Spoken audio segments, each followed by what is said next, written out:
राधे राधे, जय माता की भक्तों। आप सभी का स्वागत करती हूँ स्पिरिचुअल ज्ञान साधना में और आप सभी से अनुरोध करती हूँ कि स्पिरिचुअल ज्ञान साधना को सब्सक्राइब कर लीजिए और बेल आइकन को प्रेस कर दीजिए ताकि आपको नई नई वीडियोस का नोटिफिकेशन। जय श्री गणेश, जय माता की। राधे राधे भक्तों, कैसे हैं आप लोग? आशा करते हैं सभी लोग बहुत अच्छे होंगे। प्रिय भक्तों, आज बुधवार का दिन है। बुधवार का दिन बुध ग्रह को समर्पित है। बुधदेव एक ग्रह हैं जो हिंदू ज्योतिष में नव ग्रहों में से एक हैं। यह ग्रह बुध ग्रह के नाम से जाने जाते हैं जो सूर्य के सबसे निकट का ग्रह है। बुधदेव को बुद्धि, वाणी, संचार और व्यापार का कारक ग्रह माना जाता है। ज्योतिष में बुध देव को चंद्रदेव के पुत्र और बृहस्पति देव के द्वारा भी पुत्र के रूप में स्वीकार किया गया है। बुध देव का रंग हरा है। वह बहुत ही सुंदर एवं युवा राजकुमार के रूप में बताए जाते हैं। बुध देव को बुधवार का दिन समर्पित है। इस दिन बुध देव की कृपा से व्यक्ति को बुद्धि, ज्ञान और समृद्धि की प्राप्ति होती है। बुधवार का व्रत रखने से हमारी कुंडली में मौजूद बुध ग्रह से संबंधित दोषों से हमें मुक्ति मिलती है। बहुत सारे लोग बुधवार का व्रत करते हैं। बुधवार का दिन सभी देवी देवताओं में सबसे पहले पूजे जाने वाले भगवान गणेश जी का भी माना जाता है। बुधवार के दिन भगवान बुद्धदेव और गणेश जी की पूजा की जाती है। पूजा के समय बुधवार की व्रत कथा भी जरूर सुननी चाहिए, इससे व्रत पूर्ण होता है। प्रिय भक्तों, आज की सुंदर वीडियो में हम आपको बुधवार व्रत कथा सुनाएंगे। किसी भी व्रत में कथा अवश्य सुननी चाहिए क्योंकि कथा सुनने से ही व्रत पूर्ण माना जाता है और बुधवार व्रत का महत्व भी इससे आपको पता चलता है। कथा के बिना व्रत अधूरा रहता है और व्रत का पूर्ण फल प्राप्त नहीं होता। जो पूजा पाठ और व्रत कथा का श्रवण करता है उस पर बुधदेव प्रसन्न होते हैं, उसके परिवार में खुशियां आती हैं और सभी प्रकार के कष्ट मिटते हैं। तो भक्तों, आइए सुनते हैं बुधवार व्रत की कथा। बोलिए गणेश भगवान की जय, गौरी शंकर भगवान की जय, लक्ष्मी नारायण भगवान की जय। बोलिए बुधदेव भगवान की जय। एक समय की बात है, एक युवक का विवाह हुआ था। विवाह को कुछ वर्ष बीत गए थे और उसकी पत्नी पहली बार अपने मायके गई थी। कई दिनों तक वह मायके में रही। उसके बाद उसका पति उसे लेने उसके मायके पहुंचा ताकि पत्नी को विदा करके अपने घर ले आए। वह अपने ससुराल में पत्नी के साथ कुछ दिनों तक रहा, फिर अपने सास और ससुर से पत्नी को विदा करने के लिए कहा। अगले दिन बुधवार था तो उसके ससुर ने कहा कि बुधवार के दिन बेटी को मायके से विदा नहीं करते हैं, ये अशुभ माना जाता है। लेकिन युवक ने ससुर की बात नहीं मानी। उसने पत्नी को विदा करने की जिद की। उसको और लोगों ने भी समझाया लेकिन उसने किसी की बात नहीं मानी और अपनी जिद पर अड़ गया कि उसे बुधवार के दिन ही जाना है। इस तरह जिद करके उसने अपनी पत्नी को विदा करा लिया और अपने घर की ओर चल पड़ा। चलते चलते बीच रास्ते में उसकी पत्नी ने कहा कि मुझे बहुत तेज प्यास लगी है। पत्नी की बात सुनकर पति रास्ते में रुक गया। उसने अपनी पत्नी को एक जगह पर बैठा दिया और उसके बाद स्वयं पानी की तलाश में निकल गया। उसने कई जगहों पर पानी की तलाश की। काफ़ी इधर उधर भटकने के बाद उसे पानी मिल गया तो वह पानी लेकर अपनी पत्नी के पास पहुंचा। उस युवक ने देखा कि उसकी पत्नी के पास उसकी वेशभूषा में कोई दूसरा व्यक्ति बैठा हुआ है और उससे बातें कर रहा है। जब वह पानी लेकर आया तब वह उस व्यक्ति से आकर लड़ाई करने लगा। युवक ने पूछा, तुम कौन हो और मेरी पत्नी के पास क्या कर रहे हो? इस पर उस व्यक्ति ने कहा, यह मेरी पत्नी है, और दोनों में लड़ाई शुरू हो गई।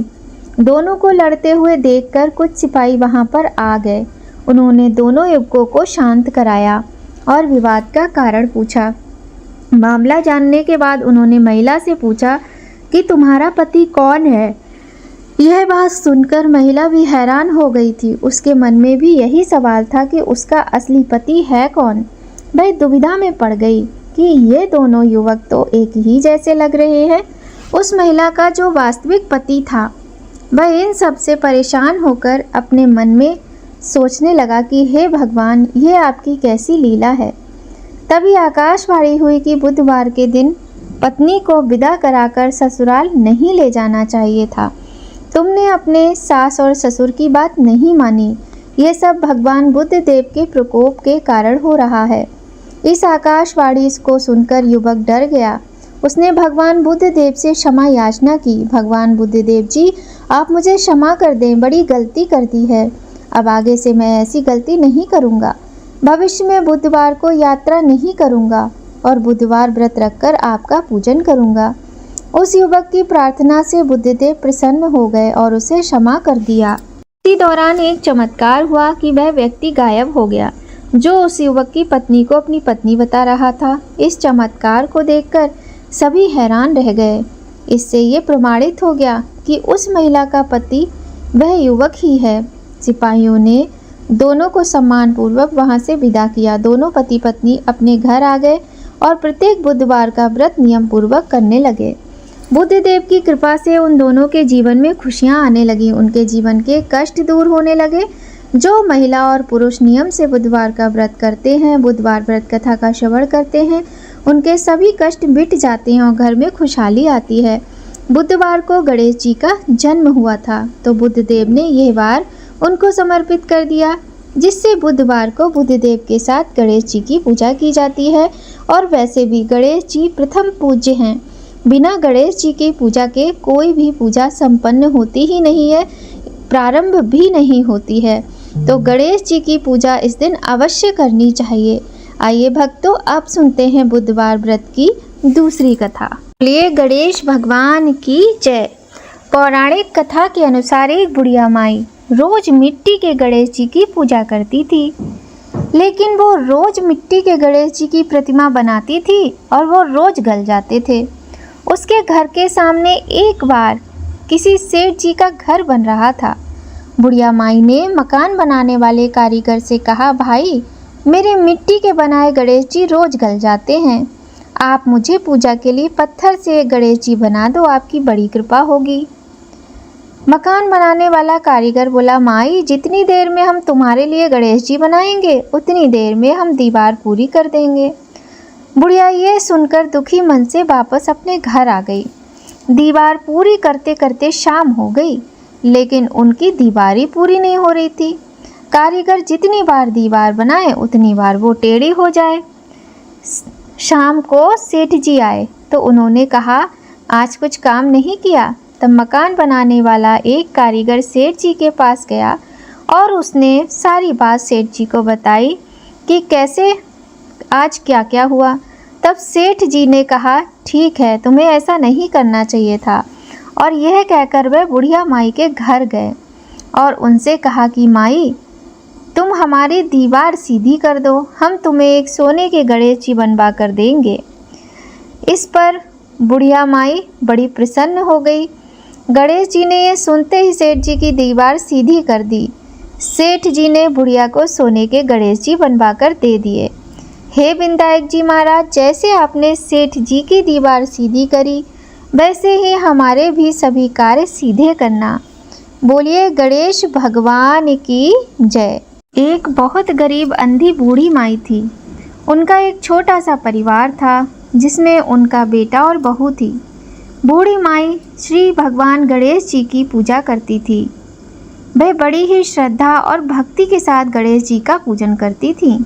वह हमेशा गणेश जी का पूजन करती रहती और उनके नाम का स्मरण करती रहती थी।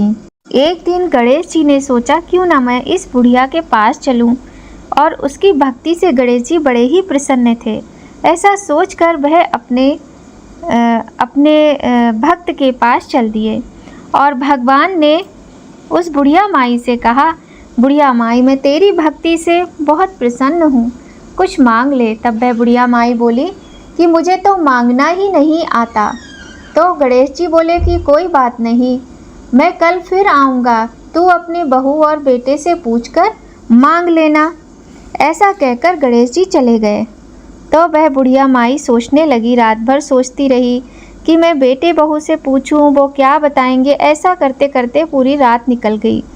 अगले दिन सुबह उठकर वह अपने बेटे से बोली, आज मुझे प्रभु विनायक बाबा ने स्वयं दर्शन दिए हैं और उनसे मुझसे वर मांगने को कहा है।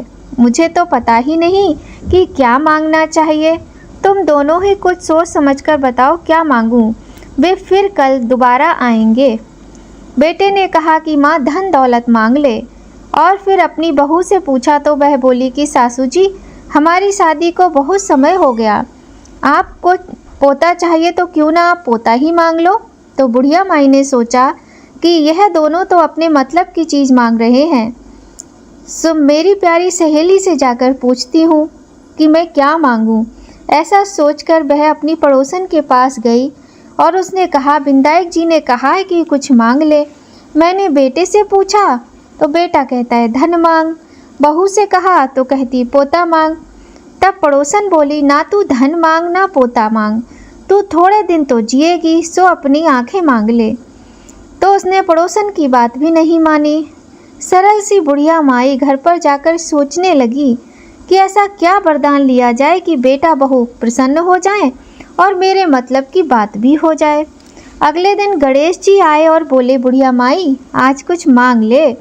तब वह बोली, आंख दे जिससे सोने के कटोरे में पोते को दूध पीता देखूं, सुहाग दे, निरोगी काया दे, 9 करोड़ की माया दे, बेटा पोते पर पोते, दुनिया में भाई भतीजे, सारे भरे पूरे परिवार को सुख दे, मोक्ष दे।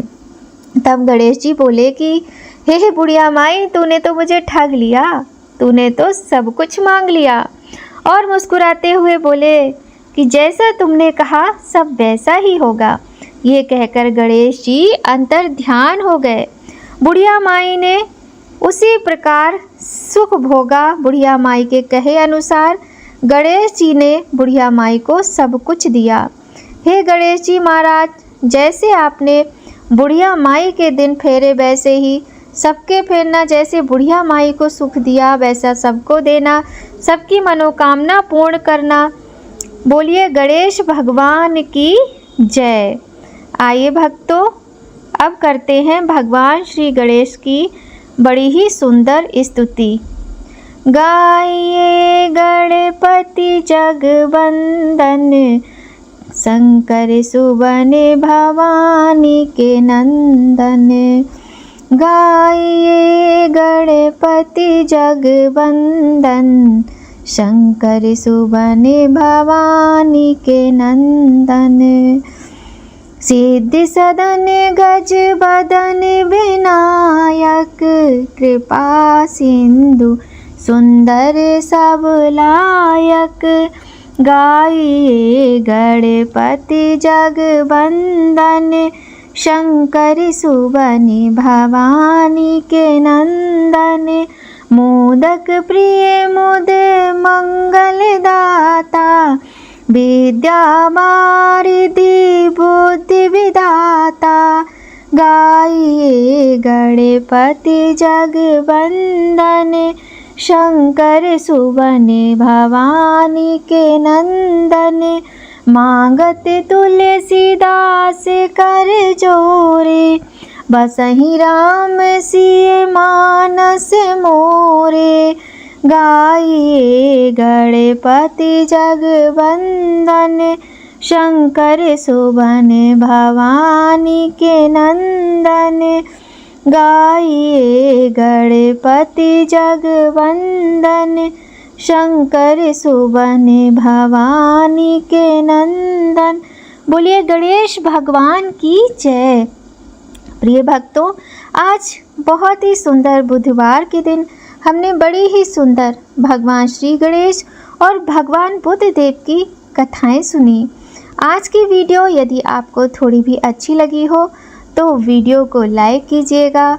चैनल पर यदि पहली बार आए हैं तो चैनल को सब्सक्राइब करके बेल आइकन प्रेस कर दीजिएगा, ताकि आपको महत्वपूर्ण वीडियोस का नोटिफिकेशन सबसे पहले मिले।